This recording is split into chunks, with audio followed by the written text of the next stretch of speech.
Higit 100 ang nahuling lumabag sa iba't ibang ordinansa sa ikinasang Oplan Galugad sa Maynila. At dahil naman sa pinaigting na disiplina sa kalsada, pati mga naglatag ng inflatable pool, nasita.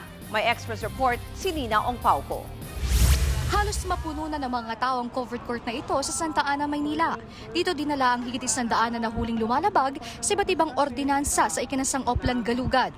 Karamihan sa kanila, mga nahuling nagiinuman sa kalsada, walang damit pang itaas, mga menor de edad na lumabag sa curfew hours, mga lumalabag sa anti-smoking ordinance at iba pa.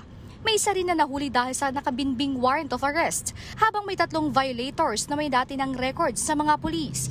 Inikot po natin yung buong kalakhan ng Santa Ana, Maynila, lalong-lalo na doon sa mga depressed areas ng Santa Ana at matataas yung krimen sa lugar na iyon. In-implement po natin yung simultaneous anti-criminality law enforcement operation to include yung ating stiffer na implementation ng city ordinances dito sa buong Maynila. Umabot sa 133 na mga kapulisan at task force multipliers ang idineploy sa operasyon. Ito ay isang maging magandang aral sa ating mga residente na matutunan nila ang mga batas na hindi dapat gawin sa ating constituents, sa ating lipunan upang maging maayos po, mapayapa ang ating gabi. Sa gitna naman ng mainit na panahon, sinita na rin ng mga pulis na nakatalaga sa Rahabago Police Station 1 ang mga naglatag ng mga inflatable swimming pools sa kalsada. Itinuturing itong obstruction o harang sa kalsada at nakakaabala sa maluwag na daloy ng trapiko.